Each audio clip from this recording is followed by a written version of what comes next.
नमस्कार प्यारे साथियों, मैं विशाल गौतम ऑन टू सरकारी नौकरी चैनल पर आपका पुनः स्वागत करता हूं। पिछली क्लास में हमने इतिहास के बेहतरीन क्वेश्चनों को करने का काम किया, जिसमें हम पुनः अब इतिहास के और क्वेश्चनों को लाए हैं आपके लिए, जिसमें हम देखेंगे कि कौन से क्वेश्चन बेहतरीन हैं और याद करेंगे उन्हें। और आप भी इसी प्रकार अपने टेस्ट प्रैक्टिस सेट को उसी प्रकार जारी रखें जिस प्रकार मैं देखता हूं। अगर आप क्वेश्चन पढ़ रहे हैं तो उन्हें अपनी पुस्तक में लगाने का काम करें, उन्हें अपनी पुस्तक में लगाने का काम करें। इससे आपकी जो क्षमता है वो भी बढ़ने में काम करेगी, बढ़ने का काम करेगी। जिसमें आप देखें तो पहला क्वेश्चन है, क्वेश्चनों को जो देखते हैं, क्वेश्चन जो है वो परीक्षा की दृष्टि से महत्वपूर्ण है, जिसमें से हम कुछ क्वेश्चनों को पहले करा चुके हैं और उपरांत जो बचे हैं उनको अभी दोबारा कराने का काम करेंगे। निम्नलिखित में से जो क्वेश्चन है, निम्नलिखित में से कौन सी धातु ऐसी कौन सी धातु है जो सिंधु घाटी लोगों को नहीं पता था उसके बारे में। वो कौन सी धातु है जिसके बारे में सिंधु घाटी के लोगों को नहीं पता था। वो चांदी थी, सोना थी, लोहा थी या तांबा थी। सिंधु घाटी के लोगों को कौन से लोहे की मतलब कौन से धातु के बारे में नहीं पता था। वो कौन सी थी? चांदी और लोहे के बारे, चांदी और सोने के बारे में उन्हें पता थी क्योंकि वो आभूषण पहनते थे, और तांबे की भी उन्हें पता थी क्योंकि उसी के टाइम के जो नर्तकी है, कांस्य की मूर्ति, तांबे की मूर्ति जो है, उसकी मूर्ति जो है वो प्राप्त हुई है। वो कहाँ से प्राप्त हुई है? वो हड़प्पाकालीन जो समय है, सिंधु घाटी समय जो है। लेकिन उन्हें लोहे का पता नहीं था, लोहे का पता नहीं था, लोहे का नहीं पता था, लोहे के बारे में उन्हें नहीं पता था। और सिंधु घाटी जो लोग थे, तलवार का ज्ञान भी नहीं था, उन्हें तलवार का ज्ञान भी नहीं था। लेकिन जो सिंधु घाटी लोग थे उन्हें लोहे का तथापि पता नहीं था। निम्नलिखित में से किस हड़प्पा स्थल पर एक कथित गोदी पाया गया? कथित गोदी पाया गया। जो कथित गोदी है वो पाया गया, कहाँ पर पाया गया? कथित गोदी यानी नाव को ठहरने का जो स्थान होता है, नाव के ठहरने का स्थान जो होता है उसे क्या कहते हैं? कथित गोदी वाला। कथित गोदी यानी लोथल में जो है, उनके जो लोथल है उसमें जो कथित गोदी जो पाया गया है वो कहाँ पाया गया है? लोथल में। कालीबंगा, सुतकागडोर जो मेरठ में है। सुतकागडोर कहाँ पर है? मेरठ। सुतकागडोर कहाँ है? मेरठ में। सॉरी, सुतकागडोर कहाँ है? पाक में अवस्थित है। सुतकागडोर आलमगीर है मेरठ में। आलमगीर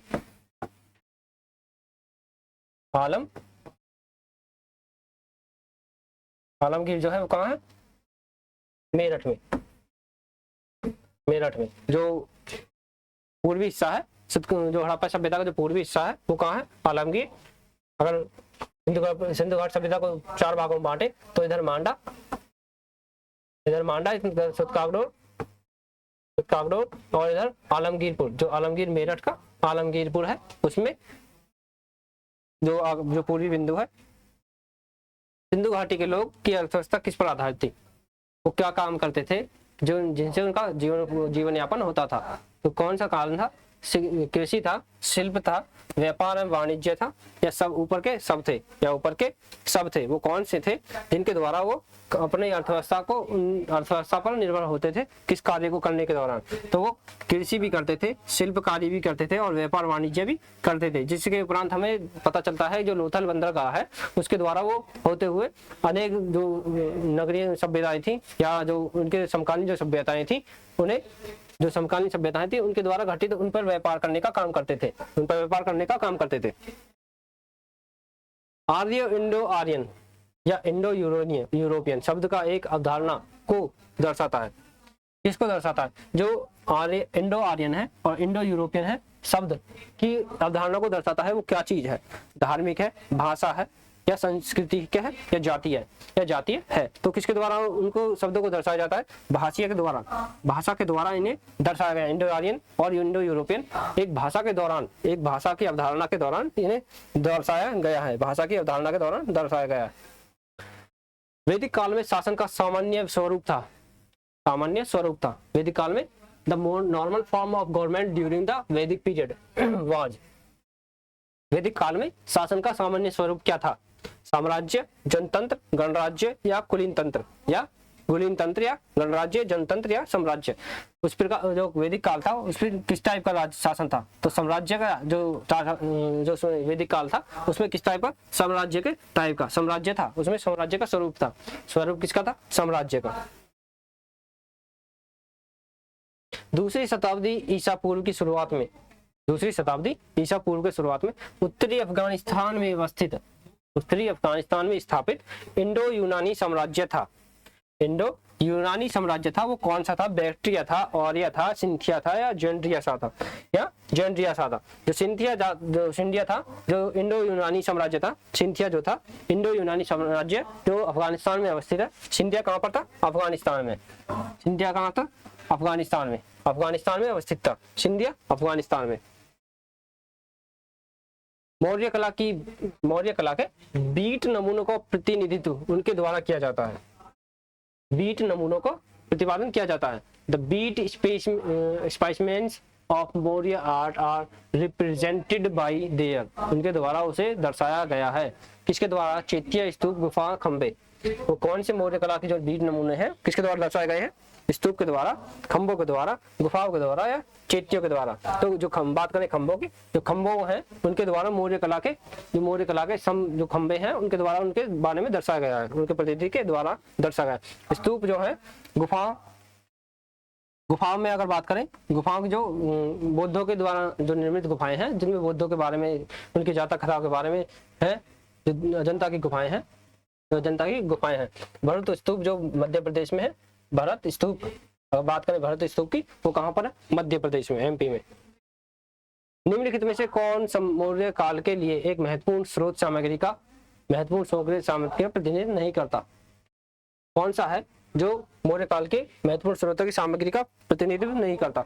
विदेशी खाते, मुद्रा शास्त्रीय साक्ष्य, विदेशी खाते, मुद्रा साक्ष्य शास्त्रीय, या फिर पौराणिक स्रोत, या साहित्यिक कार्य। वो कौन से हैं जो प्रतिनिधित्व नहीं करते, उनके बारे में जानकारी देने का काम नहीं करते? तो मुद्रा शास्त्रीय साक्ष्य है, यानी जो मुद्रा शास्त्र है, इसमें पूंजी के बारे में आदान प्रदान होता था, पूंजी के बारे में जो लेखा जोखा होता है, उससे ऐसा कोई साक्ष्य प्राप्त नहीं है जिससे मौर्य काल के महत्वपूर्ण स्रोतों की सामग्री इसके द्वारा प्राप्त हो। विदेशी खातों से पता चलता है कि जो उसके व्यापार थे विदेशों से, तो उसके बारे में पता चलता है कि इसके बीच शासनकाल के दौरान उसके होते पुरातत्व लेख, जो पुरातत्विक स्रोत हैं, यानी जो भूमिगत जो सब साक्ष्य पाए जाते हैं, उनको पुरातत्विक जो स्रोत हैं उनके द्वारा इसके बारे में जानकारी मिलती है। हाँ, मिलती है, इनके द्वारा मिलती है।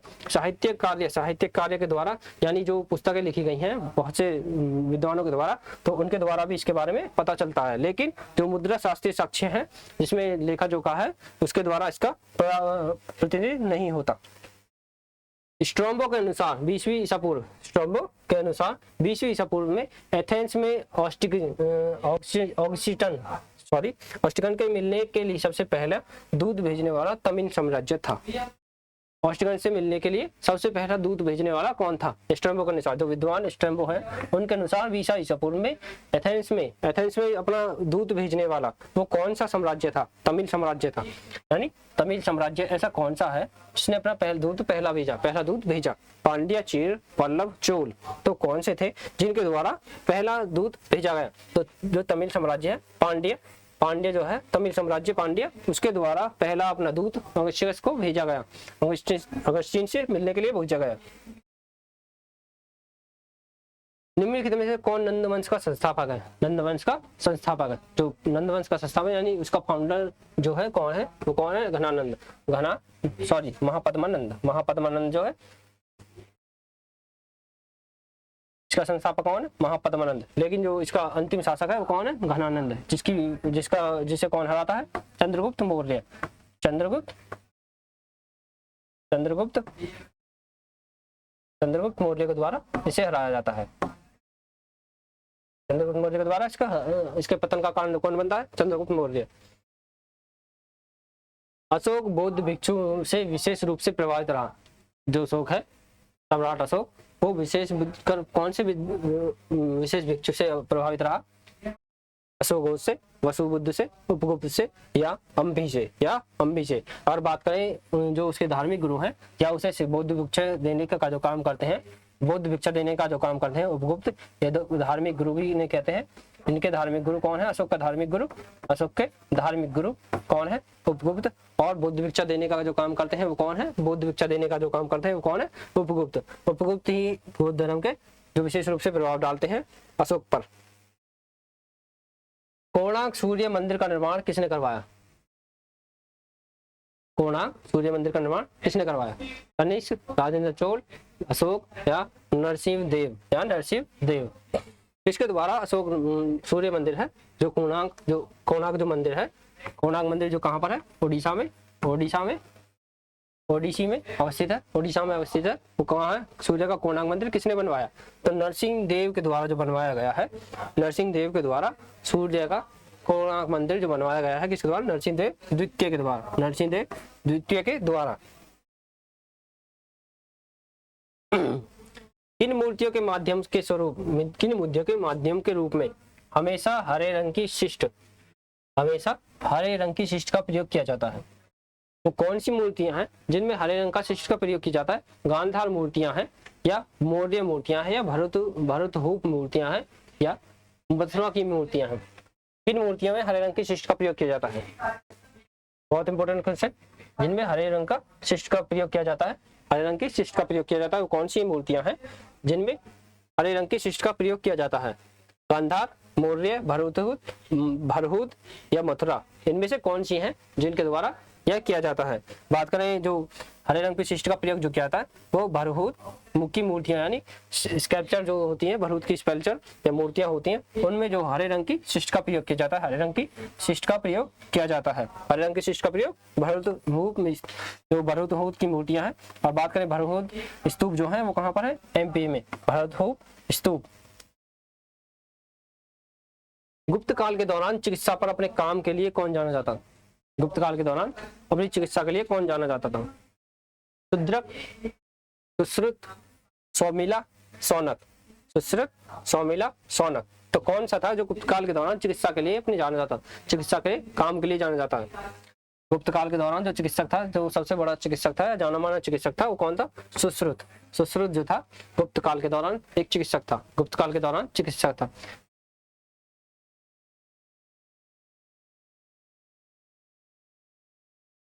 प्राचीन भारत समाज के संदर्भ में, प्राचीन भारत समाज के संदर्भ में निम्नलिखित में से कौन सा शब्द अन्य तीन श्रेणी से संबंधित नहीं है?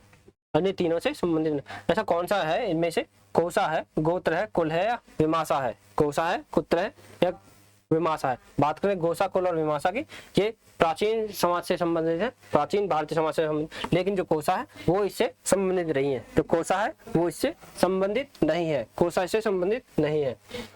गोत्र, कुल और जो विमासा है उससे संबंधित है कोसा। भारत के विभाजन के बाद अधिक हड़प्पा नगर और बस्तियां कहाँ पाई गई? जब भारत का बंटवारा हो गया, जो भारत है उसका बंटवारा हो गया, तो अधिकतर जो वस्तुएं जो पाई गई हैं हड़प्पा नगर की बस्तियों की जो वस्तुएं हैं वो पाई गई हैं, कहाँ पर पाई गई हैं? पंजाब में, उत्तर प्रदेश में, हरियाणा में, गुजरात में। उसके बाद जो पाई गई हैं वस्तुएं वो कहाँ पाई गई हैं? कहाँ पाई गई हैं वो? पंजाब में, उत्तर प्रदेश में, हरियाणा में या गुजरात में अगर बात करें गुजरात की, जिसमें लोथल सुतका, जैसे लोथल जहाँ पर बंदरगाह, जिनका हड़प्पा कालीन जो व्यक्ति हैं उनका जो व्यापार का केंद्र क्या था? लोथल। और गुजरात में उनके द्वारा होता था। तो विभाजन के बाद सबसे जो अधिक नगर पाए गए वो कहाँ पाए गए? गुजरात में। निम्नलिखित में से कौन सा प्रयाग में हर 5 साल में एक धार्मिक सभा आयोजित करता है? प्रयाग में हर 5 साल में एक धार्मिक सभा आयोजित करता है। अशोक, कनिष्क, चंद्रगुप्त द्वितीय, हर्षवर्धन। इनमें से कौन सा है जो हर 5 साल में एक धार्मिक सभा आयोजित करता था? एक धार्मिक सभा आयोजित करता हर 5 साल में। अशोक था, कनिष्क था, चंद्रगुप्त विक्रमादित्य था या हर्षवर्धन था? हर्षवर्धन था या कौन सा था जो हर 5 साल में धार्मिक सभा आयोजित करता था? बात करें हर्षवर्धन की, जो हर्षवर्धन था हर 5 साल में धार्मिक सभा आयोजित करता, जिसका शासनकाल 606 से 647 वर्ष, 606 से 647 वर्ष। जो वर्धन वंश का शासक है, हर्षवर्धन।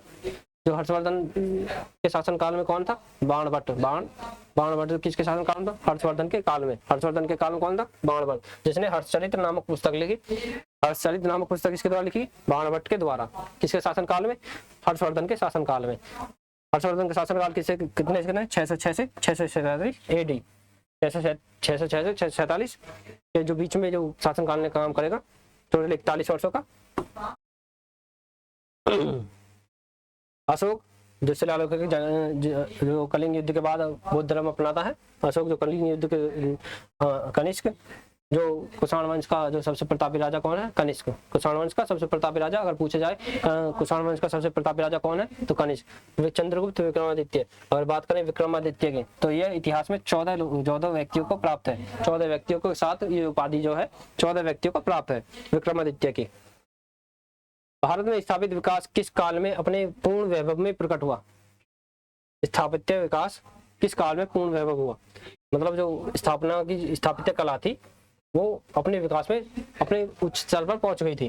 वो कौन से शासन काल के दौरान थी? गुप्त थी, चोल, नंदवंश, मौर्य वंश। तो वो कौन सा वंश था किसके दौरान वो अपने चरम पर थी? तो गुप्त वंश जो था, गुप्त वंश के काल के दौरान वह जो गुप्त वंश के शासन काल के वास्तुकला अपने चरम सीमा पर पहुंच गई, जिस कारण अगर मध्यकालीन भारत की बात करें तो उसमें मुगल काल में जो था, जहां शाहजहां के काल में स्थापित कला स्वर्ण काल युग कहा जाता है, स्वर्ण युग कहा जाता है। विक्रमादित्य की गौरवपूर्ण उपाधि किसके द्वारा ग्रहण की गई? विक्रमादित्य की उपाधि गौरवपूर्ण, विक्रमादित्य की जो उपाधि है वो किसके द्वारा अधिकतर ग्रहण की गई? गौरवपूर्ण उपाधि किसके द्वारा ग्रहण की? चंद्रगुप्त द्वितीय, समुद्रगुप्त, हर्षवर्धन या कनिष्क? किसके द्वारा ग्रहण की गई? किसके द्वारा ग्रहण की गई? तो चंद्रगुप्त द्वितीय है। चंद्रगुप्त द्वितीय जो है, चंद्रगुप्त द्वितीय ही विक्रमादित्य की उपाधि ग्रहण करता है, विक्रमादित्य की उपाधि ग्रहण करता है।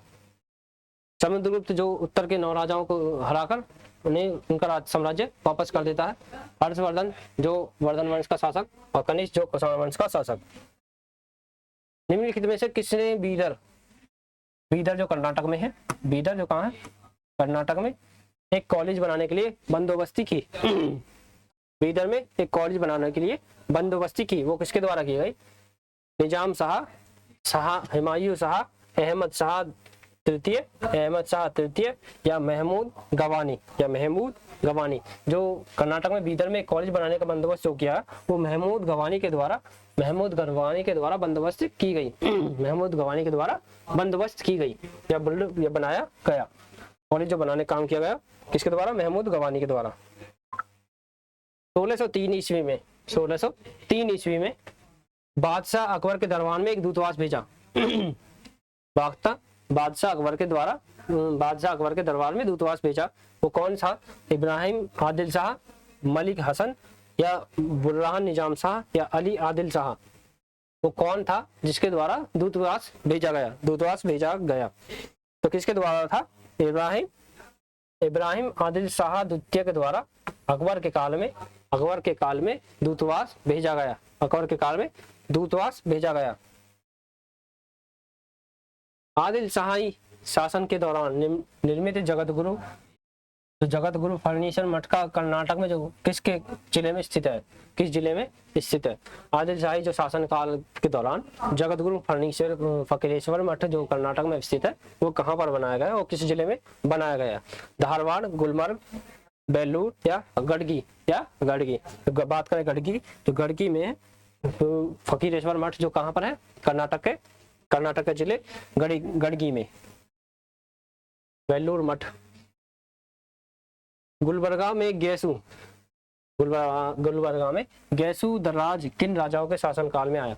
जो गैसू दराज है किन राजाओं के शासन काल में आया? किस शासन काल के राजा के शासन काल में आने का काम करता है, वो कौन सा है?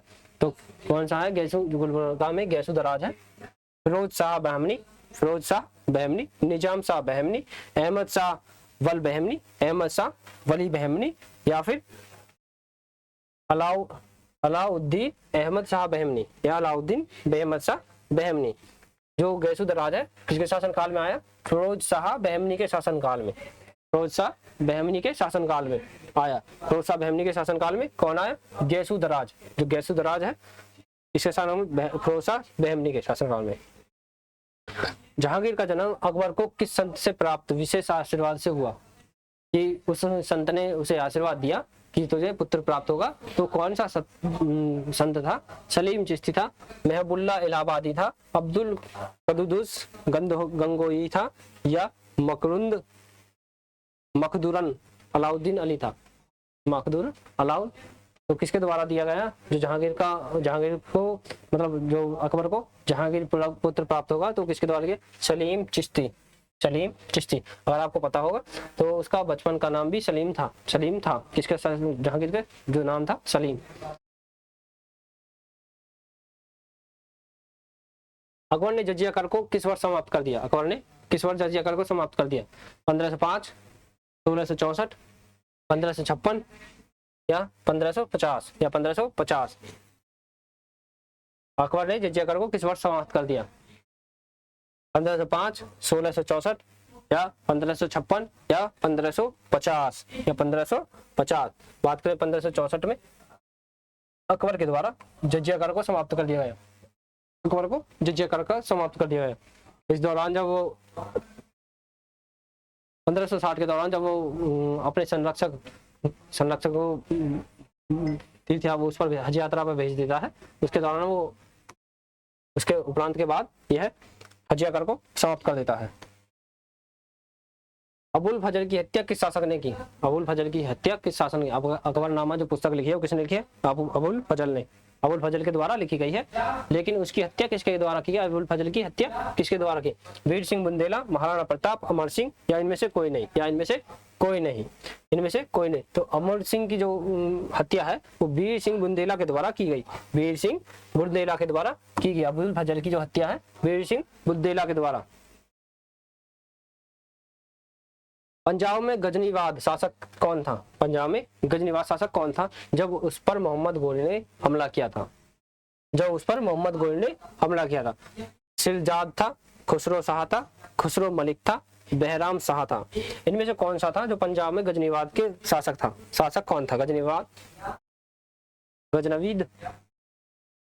गजनवीद शासक था। कौन था? सिरजाद, खुसरो शाह, खुसरो मलिक या बहराम शाह या कौन सा था? जो खुसरो मलिक था पंजाब में गजनीवाद का शासक था।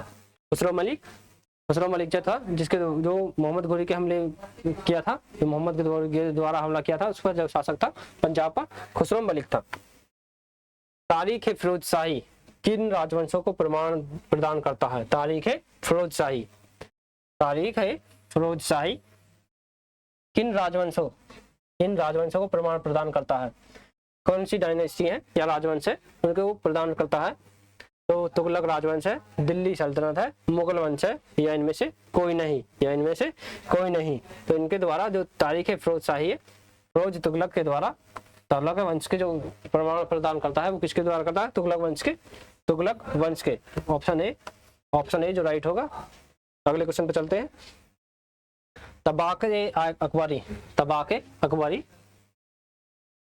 तबकात अकबरी निम्नलिखित में से किसके द्वारा लिखी गई? तबकात अकबरी किसके द्वारा लिखी गई? मिर्जा मोहम्मद काजिम, ईश्वर दास नागौर, निजामुद्दीन अहमद या अबुल फजल? तो किसके द्वारा लिखी गई? मिर्जा मोहम्मद काजिम। जो तबकात अकबरी है किसके द्वारा? निजामुद्दीन अहमद के द्वारा इसे लिखने का काम किया गया। निजामुद्दीन अहमद के द्वारा इसे लिखने का काम किया गया। तो जो तजाकत अकबरी है किसके द्वारा? निजामुद्दीन अहमद के द्वारा।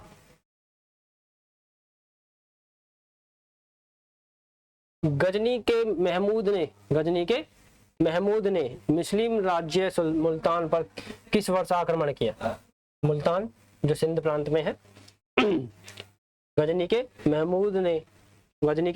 महमूद गोरी जो है वो मुस्लिम राज्य मुल्तान पर किस वर्ष आक्रमण करता है? 1010, 15, 1000 या फिर 1005 में? 1005 में। तो महमूद गजनी है वो मुल्तान पर कब आक्रमण करता है? 1005 में आक्रमण करने का काम करता है महमूद गजनी 1005 में। और वह महमूद गोरी जो है जो 17 बार भारत पर कितने बार आक्रमण करता है? 17 बार, जिसमें इसका आखिरी सारनाथ पर था। आखिरी आक्रमण कहाँ पर था? सारनाथ पर। महमूद ने निम्नलिखित में से किस पाल शासक को अपना जहांगीरदार माना? इस शासक को माना? आनंदपाल को, धर्मपाल को, महेंद्रपाल को या राज्यपाल को? या राज्यपाल को। वो कौन सा शासक था जिसके द्वारा उसे जहांगीरदार माना गया? तो राज्यपाल था, राज्य जो पालवंश का शासक था राज्यपाल, महमूद ने अपने उसे जहांगीरदार माना। तक्षशिला की बात करें, जो तक्षशिला है वो किसके द्वारा? धर्मपाल के द्वारा। महेंद्रपाल इसका सबसे प्रतापी राजा पालवंश का। निम्नलिखित में से कौन सा सुल्तान गाजी की उपाधि धारण करने वाला पहला सुल्तान था?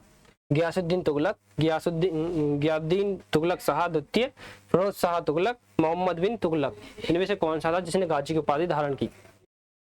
गाजी की उपाधि धारण की। गियासुद्दीन तुगलक, गियासुद्दीन तुगलक शाह, फिरोज शाह तुगलक या मोहम्मद बिन तुगलक। कौन सा था किसके द्वारा जो गाजी की उपाधि धारण करता है? गियासुद्दीन तुगलक के द्वारा गाजी की उपाधि धारण करता है। गाजी की उपाधि धारण करता है या उसे गाजी के नाम से भी जाना जाता है। गाजी के नाम से किसे जाना जाता है? गियासुद्दीन तुगलक को। किस विजयनगर शासक ने गजटबेटकर की उपाधि धारण की? इस शासक ने गजटबेटकर की उपाधि धारण की? हरिहर बुक्का यानी बुक्का राय द्वितीय, देवराय, विरूपाक्ष राय या हरिहर फर्स्ट। इनके द्वारा, इनमें से कौन है जिसके द्वारा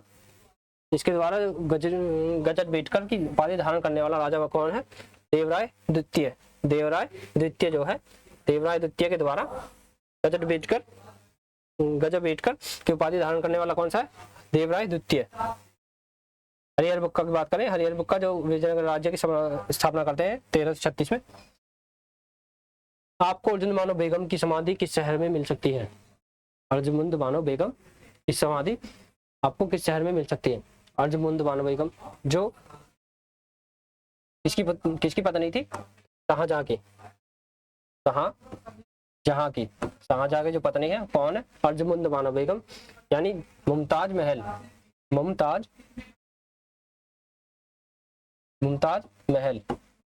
जो शाहजहां के 14वें बच्चे को जन्म देते वक्त मर गई। 14वें बच्चे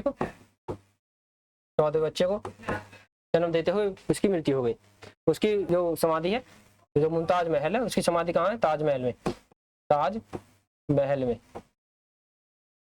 ताजमहल कहाँ पर है? आगरा में। तो इसकी समाधि कहाँ पर हुई अवस्थित? आगरा में अवस्थित है। मनसबदारी व्यवस्था को संस्थापक कौन से मुगल शासक थे? मनसबदारी किसके शासनकाल में सर्वाधिक थी? या फिर मनसबदारी के जो स्टार्टर है या व्यवस्था के संस्थापक कौन से मुगल शासक को माना जाता है? वो कौन है? अकबर है, शाहजहां है, औरंगजेब है या फिर जहांगीर है। इसके द्वारा उसे मनसबदारी जो थी उसके द्वारा किसके द्वारा बनाई गई? अकबर के द्वारा मनसबदारी बनाई गई, जिसमें 7000 मनसबदार या फिर 10,000 मनसबदार, जितनी ज्यादा रैंक उसकी उतना ज्यादा उसका पद, उतना बड़ा उसका पद। कौन सा मध्यकालीन इतिहास वृत्तांत 16वीं शताब्दी का नहीं है?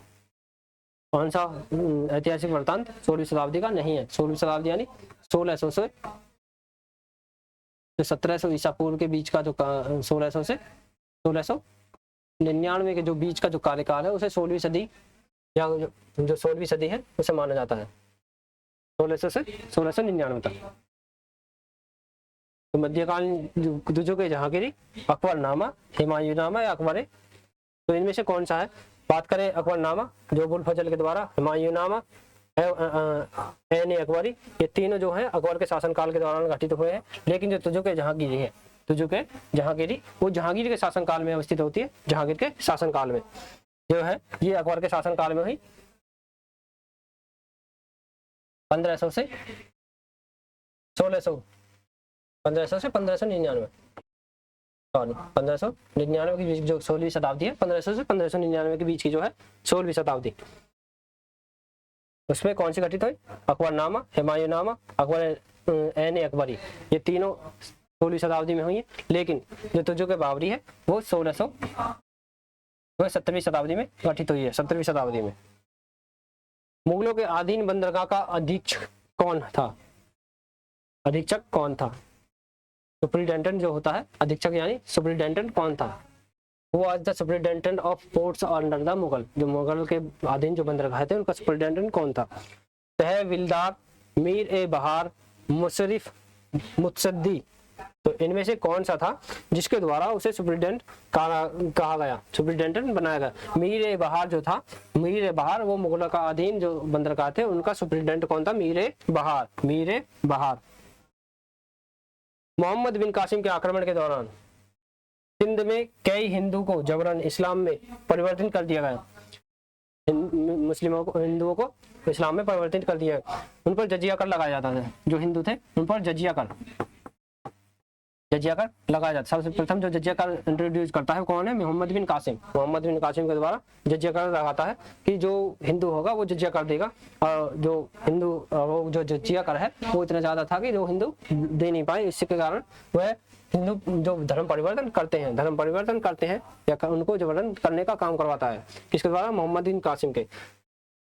वे डैश के अधिकार से हिंदू धर्म में वापस आ गए। किसके अधिकार से? डैश के जो स्मृति है उसके अधिकार से हिंदू धर्म में वापस आने का काम करते हैं। किसके द्वारा?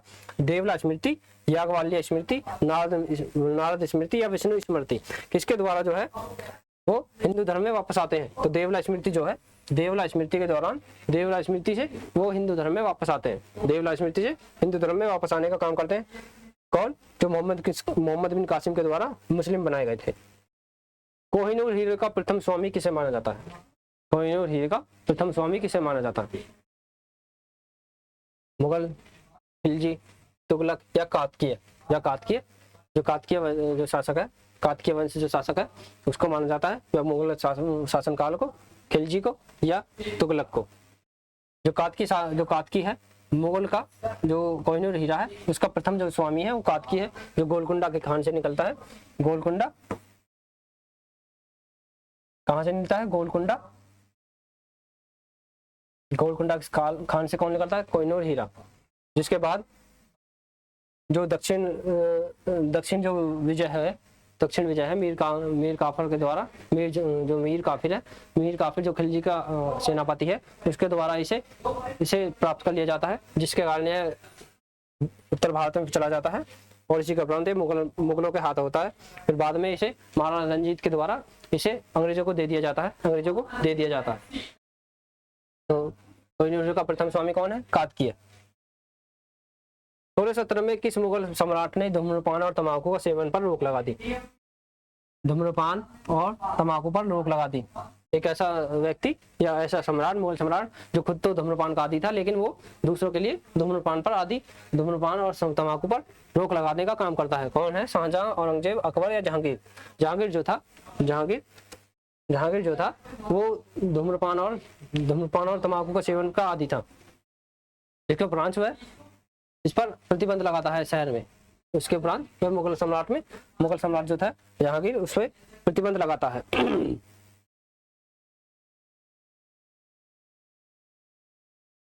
आज के लिए बस इतना ही, मिलते हैं अगली क्लास में। धन्यवाद।